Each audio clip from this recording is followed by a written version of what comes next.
industrial, ¿no? De hecho, se podría hacer toda una historia de la modernidad y del capitalismo en función de cómo se han desarrollado los relojes mecánicos y de cómo han ido siendo capaces de medir tramos de tiempo cada vez más pequeños. Los primeros relojes mecánicos aparecen en el siglo XIII y no tenían más que una aguja. En el siglo XIII, cuando están formándose pues las ciudades burguesas dentro del orden feudal, a partir de las cuales luego se desarrollará el capitalismo mercantil. Bueno, en el siglo XIII los relojes tienen una sola aguja, se va midiendo solo las horas que pasan. La manecilla de los minutos se añade en el siglo XVI. Siglo XVI, el choque de mundos, Europa-América, el renacimiento italiano, el despegue de ese capitalismo mercantil. Ahí ya tenemos una manecilla de los minutos, un minutero. Y luego en el siglo XVIII, y eso ya es el nacimiento, finales del XVIII, de la sociedad industrial, es cuando se añade el segundero.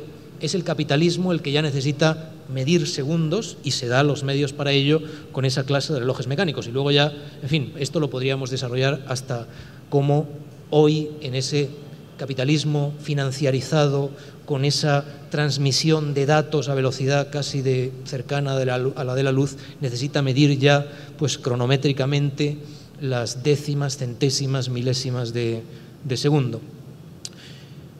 Bien, es Hobbes la imagen del reloj, la importancia de esa imagen. Hobbes, en los comienzos de la teoría política moderna, con ese despiezar el reloj y luego volver a montarlo desde su idea mecanicista. Bueno, pues yo diría que la réplica a Hobbes y a lo que viene después se la va a dar uno de los grandes pensadores del siglo XX, aunque probablemente ni lo hayan ustedes oído nombrar. Eso nos indica, pues seguimos con ese problema de lo minoritarias que son las tradiciones que yo, por ejemplo, pues llamo ecosocialistas. Vamos, yo y mucha otra gente. Me refiero a Aldo Leopold. Aldo Leopold, igual ni lo han oído ustedes nombrar, fue un ingeniero forestal y también ecólogo, o sea, uno de esos en los decenios en que estaba desarrollándose la ecología científica, la biología de los ecosistemas. En los decenios primeros del siglo XX, Leopold fue uno de los que contribuyó a eso, pero también fue uno de los iniciadores de lo que luego hemos llamado ética ecológica. En el mundo anglosajón, en Estados Unidos y Gran Bretaña, es considerado como el fundador o el pionero en la ética ecológica. Escribió un libro muy hermoso al final de su vida, ya en los años 40 del siglo XX, un libro escrito como un diario con anotaciones. Son ensayos en realidad, pero están desarrollados en forma de anotaciones, muchas veces partiendo de fenómenos naturales que él observaba pues, en los bosques donde vivía. Ese libro se llama A Sand County Almanac, Almanaque del Condado Arenoso, se puede traducir. Bien, les voy a leer unas líneas de Leopold.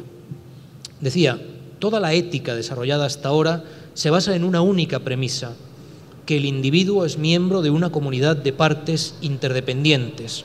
Está diciendo, si miramos a vista de pájaro la historia de la reflexión moral, consiste en considerar al individuo como miembro de alguna clase de comunidad de partes interdependientes. Decía Leopold, los instintos del individuo lo impelen a competir por su lugar en esa comunidad, pero su ética también lo impele a cooperar.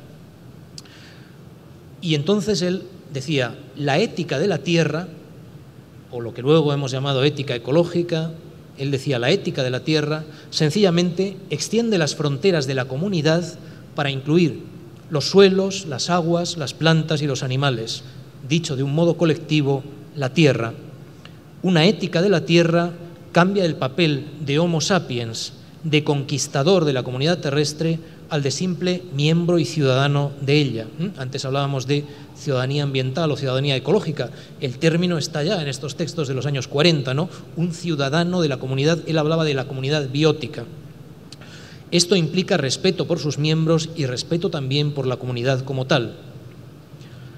En la historia humana, seguía diciendo Leopold, hemos aprendido, espero, decía espero, y en realidad pues hoy seguimos diciendo espero, ojalá que hayamos aprendido, hemos aprendido que el papel del conquistador acaba por ser contraproducente, esta es una cuestión esencial. En realidad, colectivamente todavía estamos lejos de haberlo aprendido, pero o aprendemos que el exceso de dominación, poder, recuerden, potestas en Spinoza, poder como dominación, o aprendemos que el exceso de poder como dominación acaba por volverse en contra del dominador, o no tenemos las cosas nada fáciles.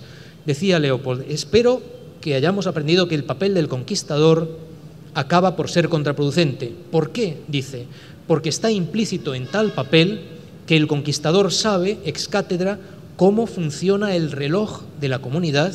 Aparece la misma imagen, el reloj, en este caso de la comunidad de seres humanos y otros seres vivos, y sabe qué o quién tiene valor y qué o quién no lo tiene en la vida comunitaria. Y por eso podemos decir, no, esta especie es valiosa, la protejo, y esta otra voy a intentar exterminarla o erradicarla. Dice Leopold, siempre acaba por resultar que no sabe ni una cosa ni la otra. Nos imaginamos que tenemos más conocimiento del que de hecho disponemos, así que sus conquistas acaban tornándose derrotas. Este es un asunto de gran profundidad, si hay tiempo también volvemos luego sobre ello. Repensar el dominio y esa cuestión del poder como dominación. Y termina diciendo, el ciudadano común de ahora supone que la ciencia sabe cómo funciona el reloj de la comunidad. El científico está convencido de lo contrario. Este ecólogo pionero dice, no, nosotros como científicos no sabemos, y hoy los mayores investigadores en muchos de estos terrenos, a pesar de el salto enorme que ha habido en el conocimiento desde los tiempos de Leopold, de esos años 40 del siglo XX hasta 2010, 2012, a pesar de eso los seguimos sin poder hacernos la ilusión de que podemos desmontar el reloj y volverlo a montar para que funcione bien o mejor. No es así. Y termina diciendo, el científico está convencido de lo contrario, sabe que el mecanismo biótico es tan complejo que su funcionamiento nunca puede ser comprendido del todo. Bien, Leopold nos dice que somos ciudadanos de la comunidad terrestre, nos previene acerca de cómo el papel del conquistador acaba por ser contraproducente y nos previene también contra el exceso de confianza en nuestro conocimiento, ¿no? Aquí hay que señalar otra vez pues, la validez, ¿no? de esa humildad socrática a la que nos invitaba Juan Carlos esta mañana. Por tanto, no aspiremos ni a construir relojes de precisión infinita, ni tampoco a desmontar hasta el final los relojes para tratar de volverlos a montar. Y sugeriría, y con esto ya acabo, apoyémonos más en esa relación con el reloj, digamos, de Aldo Leopold en el siglo XX que aquella otra que nos proponía Hobbes en el siglo XVII. Bueno, pues lo dejo aquí. Ojalá que alguna de estas cosas les sirvan para su trabajo.